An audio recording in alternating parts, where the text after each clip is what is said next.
Hi guys, are you ready for a year of creativity? You ready for an amazing year? Nothing better than starting this 2020 with the interview in this level. Having Cathy Deano here, I think is going to inspire you.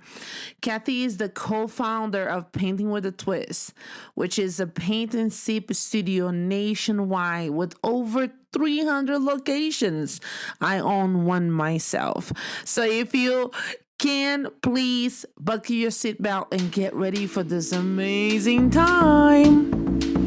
Jump, you're ready now. Jump, the sky's the limit. Jump, jump, jump. Leave it all behind and jump. Just go for it. Jump, if you can dream it. Jump, jump, jump. Together we can do all things. Hi, Miss Cathy. I am so happy to have you here with me today at Jump. This is just a treat. Well, thank you so much. I'm thrilled to be here. I really, really am. Wonderful. First thing that I wanted to is I would like to ask you to take us back. Take us back to what was your dreams growing up? And how did you ended up doing what you did with Painting with Twist, starting that? So tell us. Okay. As a child, I didn't really have any dreams for my future. I kind of lived by the seat of my pants. As a child, I can't really say I wanted to be an engineer. I wanted to be this. I wanted to be that. I knew I was creative and I enjoyed doing creative things. Even as a child, one of my favorite activities was making hats and, those little paper hats that people would make, and I would decorate them. So I always loved that, but I can't really say I ever had a vision for my future. I just kind of let it grow organically. And that worked for me. And I did a lot of things. I waited tables. I worked at a ski lodge.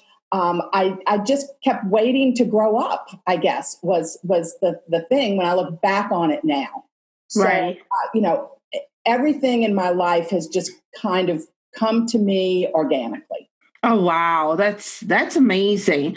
So organically, how that Painting with a Twist came about? Okay, so I had met my business partner Renee at kindergarten. She's 15 years younger than me. We both had children that were in kindergarten class, and we volunteered together, and we got along. And so, like women do, let's do something together. It was never supposed to be this huge business. It was, let's just do something fun. Let's make a little extra money and just do something in the community. And it just kind of started that way. And I think what happened with Painting with a Twist was because, and a lot is said about us starting after Katrina, but because the community needed healing, they needed creativity, they needed to feel like they were doing something. But I feel like everybody feels that and needs that. And especially women, women didn't really have a place to go, their own place. I mean, you could go to somebody's house, but you had to make sure the kids were in bed, the husband was doing something else. So as far as a meeting place for women, I think that was what really set us apart and made people, women want to come to us. And men come too when they're allowed. No, I'm just kidding. Right. So it just grew in spite of us. I mean, we didn't come up with the idea. Our friend John and Francie came up with the idea, and we just kind of went with it. And they had actually told other people about it before us, and nobody wanted to do it. And because it was a creative outlet, and I love creative outlets, and I love creative people, I thought, how much fun would that be? So for me, it was about the fun and making money. If the thing that you just said is no one wanted to jump, you guys just jump into. Right. Yeah, because I come from a family of entrepreneurs. Everybody, my father, my grandfathers on both sides, they all had their own businesses. My brother, my sister, all had their own. My niece, all have had their own business. So we were entrepreneurs. And I had opened probably 3 or 4 businesses before this. Nothing quite took off, but they were all creative. One was a restaurant because I love to cook. One was a jewelry business because I love jewelry. So the jewelry. We made jewelry out of antique buttons. It was so much fun. Wow. But none of them ever really, made the impression on people that Painting with a Twist did.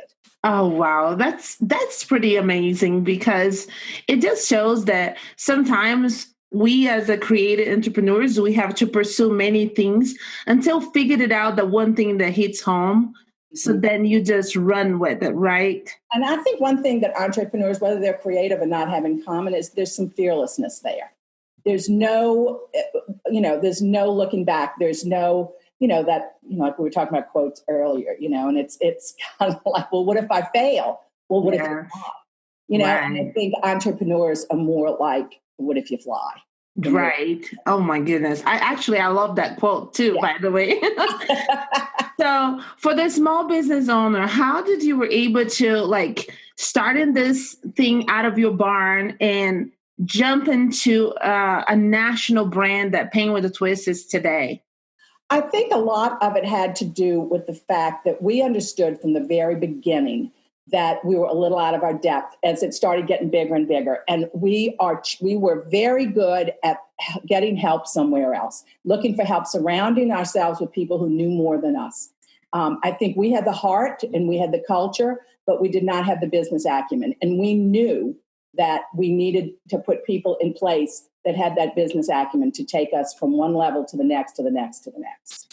And that changed everything. Yeah, people have to realize they don't know everything. They might know a lot about their concept, and they might know a lot about what kind of culture they want to build, but they don't know everything. Oh wow. That's a good advice right there. It's really because sometimes people try to do everything Right. in their business. And you can't do everything, and you can't be good at everything, and then things start falling through the cracks, and before you know it, you're playing catch up all the time. Right. Oh, that's such a good advice. Oh, this is so great. So this is a hard question here. What I'm going to ask you, okay? So I want to ask you and invite you to be truthfully honest here with our listeners. What is the bravest thing that you ever did? There's two things that I think, looking back on, were very brave. One of them was I hitchhiked from Louisiana to Vermont at 20 years old. That's brave. What? I know, right? So, and wow, you're surprising us here. I love that. This is, and that's a whole nother story. Yes. Wow. And the other thing was having a child at almost 44. Oh my goodness! I think that's where I when I was hitchhiking, I didn't know I was brave. That's what I was doing. But I knew I was being brave when I had a child at almost 44. And since he's 21 now, I know it was brave. It's still brave. To this day, it's brave.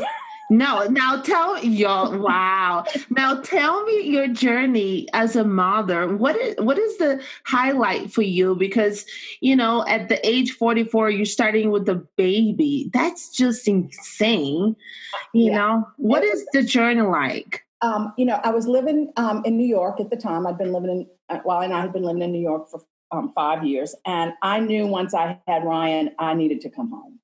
I did not need to be living that life. I did not, want to live that life. So I came home, and, it takes a village, and I have tried to instill in Ryan. I knew I had a project I loved, but one that was going to impact way after I was gone. And so what I've tried to instill in him is the better good, volunteering, caring, empathy. It's been a challenge because Ryan is his own person, and he's a good kid. He's smart. He's funny. He's cute, but he's his own person. And so it's been hard to. I think parenting is the hardest thing you ever do. I do. The responsibility is huge. So it's been, and I think having my business has been really good for him to see that women can be powerful, that women can be successful. And I know, looking at him now, that he puts everybody on the same plane. So I think that part of that is that I worked really from the time he was 5. Oh wow! With that, I volunteered. So I was working. He used to say, he'd tell him, call the art association if you're trying to find my mom. Because I always volunteered at the art association. That's really amazing. That's really good because he's always going to carry that legacy, that love for art. I really believe that. So going in the same road track, when you're talking about if you want to find my mom, go to the Artists Association. We know that you love creators and artists. What is about that? What is about them that you love? I love their talent. I love because I don't have it. I'm a collector. I'm a patron, but I do not have what artists have that comes from the brain and transcribes onto a canvas or clay or mixed media. And I used to do, when I made my jewelry, we would do craft shows, right? And the jewelry was putting things together. It was not, and I do have a creative eye. Mm-hmm. And so I can do that. But I would be in this group, and you've done these shows. And so you're in this huge field with tents, all with people. Nobody's making a fortune, right, but everybody loves what they do. Right. Everybody, you can feel that energy in that place that everybody there is doing what they love. And so I wanted that. Even if I could only be a part of it in a way that's not the creative side. So I just feel that artists of any kind, musicians, dancers, of any kind, just have such a God-given talent, and that I wish I had, and I don't. I mean, I don't know if back in the time they had the name the curator of arts, but today something that is very popular is the people that help bring forth the artists. And I think that's probably what we can say that you wanted to curate other talents. Right. And, it's been, I was talking to some franchisees last night, and we're just so happy about our artists who have started at Painting with a Twist and have gone on to do, bigger and better things. And we were like a springboard for artists to do their own thing. And they've left us, which is sad, but also great, because they're going on and pursuing their dreams that they never thought that they could do. And it's because of Painting with a Twist. Right. And so I take a lot of satisfaction and gratitude from that. Oh, yeah. I still remember the feeling when I went to the interview, and it was 2011, many years ago. And they can you teach art? And I was thinking oh my gosh, I don't have a degree. Yes, I can teach. It just creates that whole platform for people to be able to grow forth. Right. It happens to me, and I'm really grateful for that, because you can see all the goodness that we get to do today. So, and I think we're spreading art throughout the country and the world. It's making it accessible to everybody. And art, I feel, is so important to so many people they don't even understand. And this gave them an outlet to at least try and understand and appreciate it a little more. You're right. You're completely right. I love how you see, because you're a business owner, but you can also see with your heart. Thank you. I like that. That makes a big difference. And I think that's one of the keys for business to be able to grow. I think that's was one of the keys. It's okay, this can help people truly, have access to art and access to have a gathering place. Yeah. So I think it's sometimes in business, if you only look into the numbers and look into how much more money can we make, but it looks into what is people truly feeling. Right. And, I think that's an important thing. That's my job. I've got other people to worry about the money, to make sure all that's going right. I'm the one I'm the cheerleader. Right. That's what I like, and that's what I think I'm good at. I'm the keeper of the culture. Yes. I'm not the bottom line person. And that's what I'm saying. You can't be everything. And I think they're all important. I think the keeper of the culture is as important as the comptroller or the CEO or anything like that. They've got their job and I've got mine. And neither one can do a good job without the other. That's amazing. So for somebody that is starting their business, or they own a franchise, or what is the specific roadblocks to watch out throughout the journey? I think it's a few of the things that we've discussed. I think trying to do everything. I've seen a few systems, mostly women, trying to do it all, franchise systems, and then they get burnout. I think it's not taking care of your employees. Hmm. They say you take care of your employees, they'll take care of your franchisees. And I believe that. And I think people get very caught up in the bottom line. They get very caught up in, get it done, get it done, get it done. And they don't take care of their employees. And I think that no matter what your business is, not thinking a little bit out of the box, because everybody's thinking in the box. So you need to get out of the box if you're successful, at least to a point where marketing's concerned and that sort of thing. That is $1 million advice. So we talk about quotes. Quotes are so deeply, they affect me, they change me, they guide me. And I always ask every guest that comes around, what is your favorite quote at this moment in your life, and tell us why. And you said that you have more than one, so feel free to share that with us. And I'll tell you this, I collect them. If I see them, I download them. I have almost 1,000 on my iPad. And when I'm having a bad day, or sometimes when I'm having a good day, I'll just sit and scroll through them. I've made little books for people and sent them to them if they're going through a tough time, or if they, and it's really, I think that's it for me. It's a really good thing to do. So I have 3 that are good for me now. And this one's been good for me for a long, long time. The best thing about telling the truth is that you don't have to remember what you said. I feel like telling the truth is one of the most important things that you can't go wrong. Sometimes it hurts. Sometimes it's uncomfortable. But most of the time it's gratifying and enlightening. So I think, and sometimes it's hard. I can tell you it's hard, but it's since about my 20s. I can't say I was that good at it before my 20s, but sometime in my 20s, I was like, okay, this isn't working for you. Oh, wow. Another one is sometimes the strength within you is not a big fiery flame for all to see. It's just a tiny spark that whispers ever so softly, you've got this, keep going. Wow. That's one I really like. And then another one, and I think it's really good for female executives or people starting to, to start their business. And then as their business grows and they find more and more challenges out there, seek peace, but be ready to go to war. And I really like that one. I think that you should always seek peace, no matter who it is. No matter who you're dealing with, what you're dealing with, I think peace is the way to go. But if you can't have peace, you've got to be strong enough to go to war. And wow, I love that. I do too. You're giving people permission, like, be a peacemaker. Absolutely. But if you need to fight, so then don't be a weak, duck. Fight. Go after it. If you believe in it, go after it. Yes. Oh, wow. So those are my quotes. And thank you for asking me, because quotes are very important in my life too.